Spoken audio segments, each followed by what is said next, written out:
स्वागत है यहाँ पर दीव में खेलो India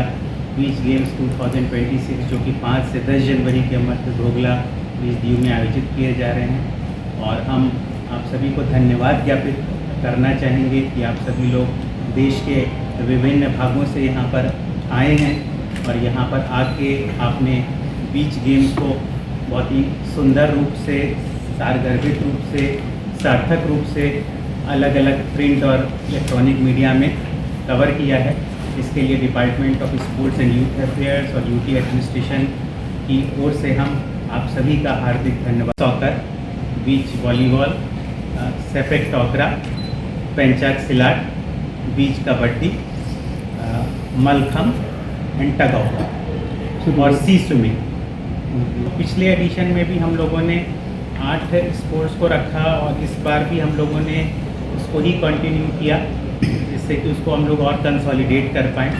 next year beach games में इस तरीके का कंसिडरेशन है हायर अथॉरिटीज़ का भी कि हम लोग कुछ नंबर्स इंक्रीज़ करेंगे। हम लोग चाहेंगे कि ये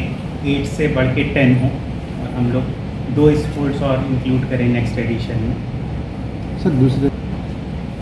बीच गेम दूसरे राज्यों में खेल के लिए कोई प्रावधान दिया है कि हमारे प्रदेश में खेल? अभी तो आपको की सूचना के लिए बताना चाहेंगे कि 2025 में खेलो इंडिया बीच गेम्स के फर्स्ट एडिशन के दौरान हम लोग के ऑनरेबल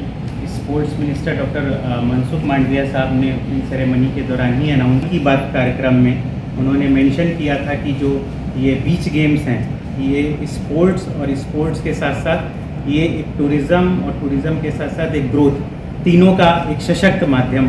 बन रहे हैं। तो जो ये बीच गेम्स यहाँ पर आए हैं इसके माध्यम से हम लोग देख सकते हैं कि दीव जो पहले टूरिज़्म का एक रीजनल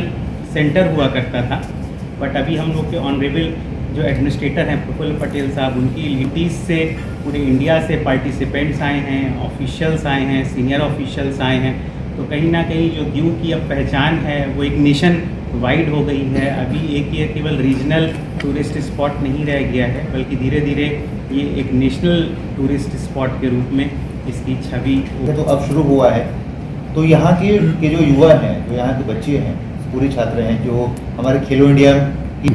यूथ को मल्टीपल तरीके से बेनिफिट हो रहा है खेलो इंडिया गेम्स के माध्यम से। जैसा कि एक आपने कहा बिल्कुल ठीक है कि पहले जो बीच गेम्स थे वो हम लोग क्या एक लेज़र गेम्स, लेज़र स्पोर्ट्स की तरीके से थे, प्रोफेशनल गेम्स की तरीके से। पहली बार जब दीव बीच गेम्स 2024 हुए तभी ये प्रोफेशनल गेम्स के तौर पर मल्टी स्पोर्ट्स बीच गेम्स निकल के आए और इसीलिए फिर कहीं ना कहीं जो ministry of sports and youth affairs और साई ने है उन्होंने पोस्ट लाइन है, दीव में बीच है घोगला बीच जहाँ पर कि स्पोर्ट्स हो रहे हैं। और जब बच्चे यहाँ के देखते हैं कि पूरे इंडिया भर से किस तरीके से पार्टिसिपेंट्स आए हैं, किस तरीके से जो VVIPs हैं आ रहे हैं, हम लोग के स्पोर्ट्स मिनिस्टर साहब आए, इस बार LG साहब जम्मू कश्मीर से आए, पीछे के एडिशंस में ऑनरेबल LGs आए, लद्दाख से आए, दिल्ली से आए, अंडमान निकोबार आइलैंड से आए, स्पोर्ट्स सेलिब्रिटीज़ आए, पूरे मीडिया से आप लोग इतने रेप्यूटेड अलग अलग प्रेस्टिजियस ग्रुप से आप लोग यहाँ पर मौजूद हैं, साई के सीनियर ऑफिसर मौजूद हैं। तो ये एक जो यहाँ के बच्चे हैं उनका एक जो विज़न है उस विज़न को बड़ा करता है, उनका जो मेंटल हॉराइज़न है उसको एक बड़ा करता है, उन्हें मोटिवेशन देता है कि यहाँ पे तो हम लोग फैसिलिटीज़ अवेलेबल हैं, उनको हम लोग अवेल कर सकते हैं और आगे बीच गेम्स में हम लोग एक प्रॉमिसिंग करियर बना सकते हैं। तो ये एक अपॉर्चुनिटी इससे बच्चों को मिली है, उनको एक विज़न मिला है आगे बढ़ने के लिए, एक प्लेटफॉर्म मिला है कि जिससे वो आगे बढ़ सकते हैं बीच गेम्स में।